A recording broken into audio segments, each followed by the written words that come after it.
a PEC da blindagem foi rejeitada pelo CCJ do Senado por unanimidade. Para quem não sabe, a PEC da blindagem era uma proposta que previa que os deputados e senadores eles só seriam investigados em casos de crime se a própria casa, se a Câmara, né, em uma votação secreta, permitisse. Esse vídeo não tem uma intenção 100% informativa, é mais pra gente pensar sobre assuntos em volta desse tema. Se você quiser saber mais detalhes sobre essa PEC, sobre as decisões tomadas nesse processo, no YouTube, no TikTok, no Instagram tem muito conteúdo bem detalhadinho pra você que quiser saber mais detalhes. E aqui fica uma menção ao Tinoco, vou deixar em algum lugar aqui o arroba dele, porque eu acho ele muito legal e ele fez um vídeo bem da hora sobre. O Felipe Castanheira também fez um vídeo da hora e eu acabei esquecendo.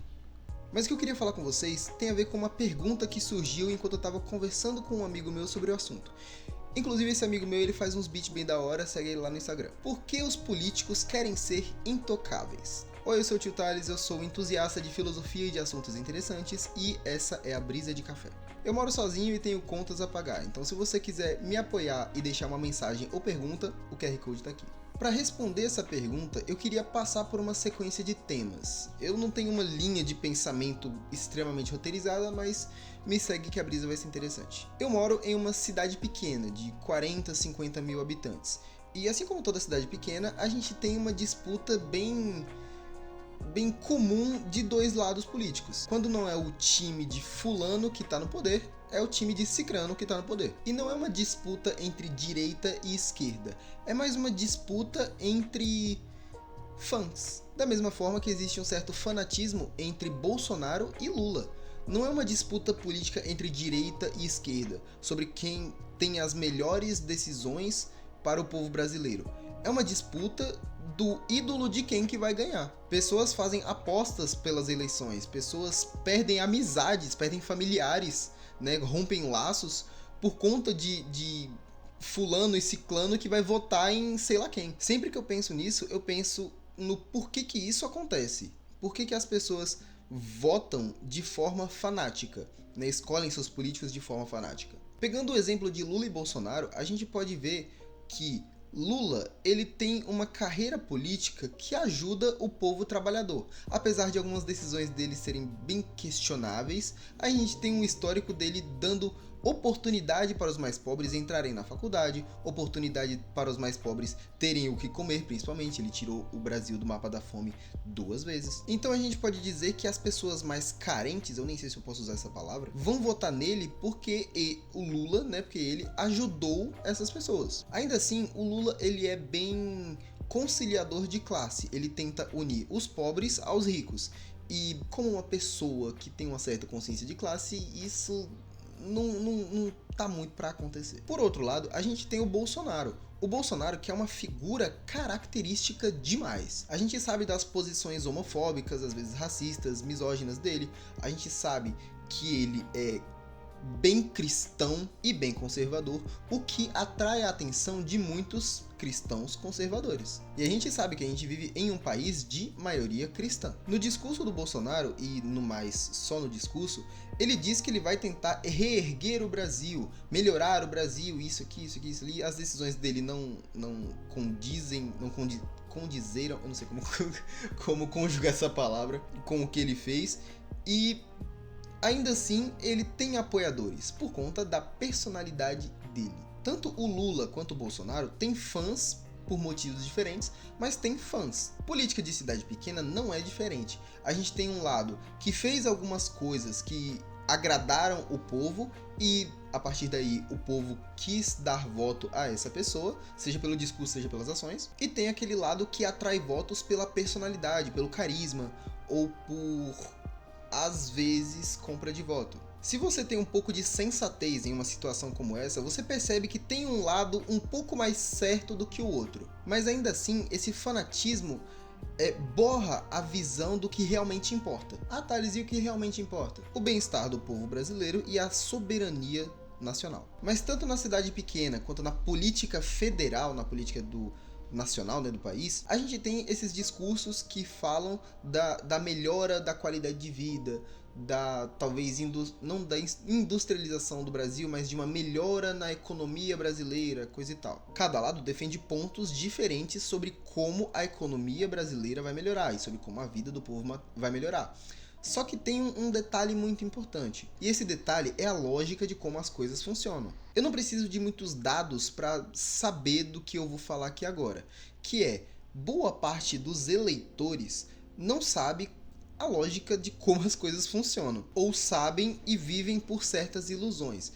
E aqui é o ponto que eu não sei se eu vou começar a explicar direito, porque vai se dividir em dois a explicação, mas eu juro que eu vou tentar. Por um lado, a gente tem a materialidade das coisas, e aqui eu vou representar como a esquerda, porque as decisões que eu vou falar agora representam mais a esquerda. Na materialidade das coisas, a gente observa que, para o bem-estar do povo brasileiro, a gente precisa das coisas mais baratas. O povo brasileiro precisa de tempo para curtir a própria vida, precisa de gastar menos com aquilo necessário para viver e etc. Daí a gente entra em pautas como a redução do imposto de...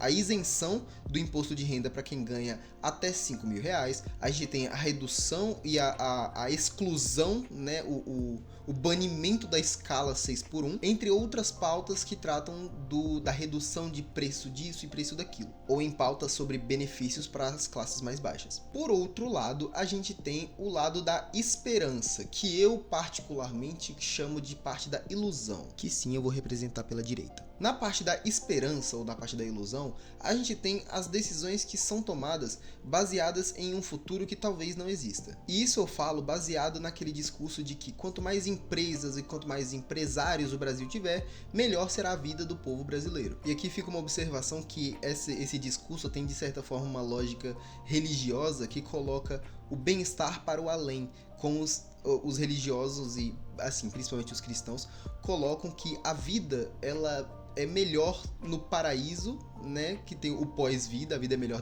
no pós-vida, que é, você tem que se preparar para a vida, para lá, para o além.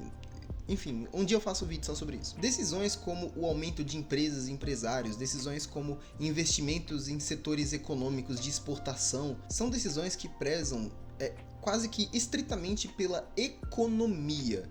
Sim, tem a questão do deixar os preços mais baratos, mas isso não significa que isso vai melhorar a qualidade de vida das pessoas. Se tem mais empresas e empresários vindo para o país, significa que tem mais empregos sendo gerados, mas também significa que mais pessoas estão sendo exploradas para um chefe, um gerente, um dono ficar cada vez mais rico. E sobre esse ponto eu queria que vocês soubessem sobre a mais-valia, que é o valor que o burguês tira do trabalho do proletário. Eu vou deixar a definição de mais-valia em algum lugar aqui na tela e num outro vídeo eu faço um vídeo só explicando esses detalhezinhos da consciência de classe. Tá, tio, mas como que isso responde à pergunta do vídeo? Como vocês podem ter percebido, esse vídeo ele tem viés, né? Eu sou esquerdista, eu sou comunista e eu penso...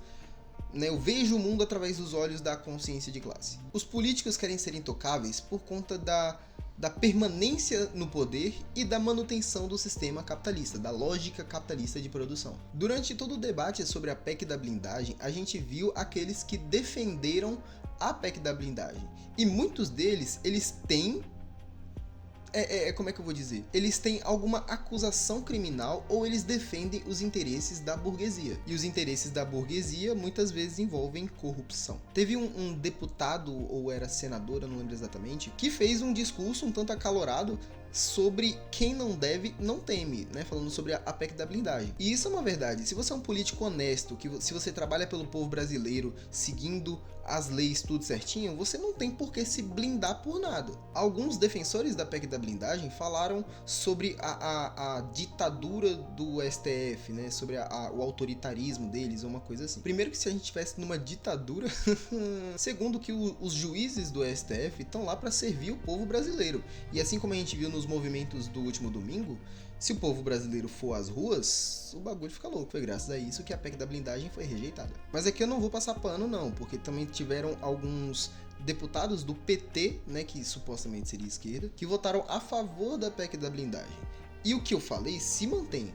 Existem aqueles que estão ou respondendo criminalmente por alguma coisa, e existem aqueles que estão respondendo aos interesses da burguesia. E aqui fica o detalhe, seja alta burguesia ou seja baixa burguesia. Caso você nunca tenha escutado a palavra lobby, o lobby ele é essa conversa que os ricos têm com os políticos para tomar decisõezinhas ali que os favoreçam. É por isso que a gente vê de vez em quando privatizações acontecendo, empresas estatais sendo vendidas, alguns serviços piorando a qualidade. É porque existe algum lobby acontecendo. Aqui na minha brisa de café eu quero conversar com vocês sobre construir um mundo melhor. Primeiro, um Brasil melhor e, consequentemente, um mundo melhor. E eu não quero que vocês se detenham ao fato de que eu sou de esquerda, que eu sou comunista. Eu quero que vocês observem a materialidade das coisas. Ficar nessa perseguição por riqueza, seja a riqueza da cidade, do país, seja a riqueza individual, não vai adiantar de nada em questão de melhorar a qualidade de vida das pessoas. Se a gente realmente está pensando em melhorar a qualidade de vida das pessoas. A manutenção do sistema capitalista se tornou insustentável. Quanto mais a gente se mantém nesse sistema, mais o nosso planeta vai perdendo da qualidade, mais tóxico ele fica em algum nível. E quanto mais alguém fica rico, mais pobres começam a aparecer. Não é porque um país tem mais ricos que significa que a população está mais rica. Para encerrar o vídeo de hoje, eu queria que vocês pensassem um pouco sobre a posição política de vocês. Se você se considera uma pessoa sem lado político, eu gostaria que você pelo menos pensasse em que ponto você se encontra na sua vida agora. Você é uma pessoa que tem muito dinheiro ou você é uma pessoa que tem que trabalhar todo dia, tem pouco tempo, tem uma vida corrida? Se você é uma pessoa que, se você parar de trabalhar hoje, você vai viver tranquilo pelos próximos 5 anos, ou se você parar de trabalhar hoje, no mês que vem você já tá todo lascado. Caso você não saiba, existe uma diferença bem grande disso. Se você fica apolítico, se você não escolhe um lado, você fica... como é que é a palavra? Você fica à mercê das decisões que tomarem por você. Atualmente, o Brasil tem um congresso prioritariamente de direita ou de centro, que não tem centro, é só direita. E a direita atende aos interesses da burguesia. Então, se você for rico, se você tiver muito dinheiro mesmo, papo de que se você parar de trabalhar hoje, você vai viver os próximos anos bem tranquilo, você é de direita. E você pode apoiar a direita, meio que tá tudo bem, mas saiba que eu não gosto muito de você.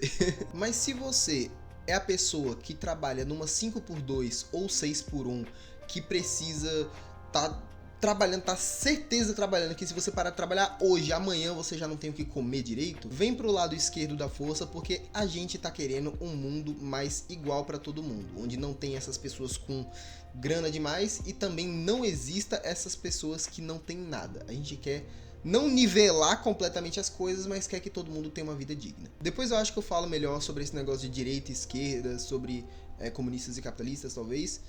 E, bom, não se esqueçam que camarão que dorme, a onda leva, quem fica em cima do muro sempre cai para a direita. Até o próximo vídeo.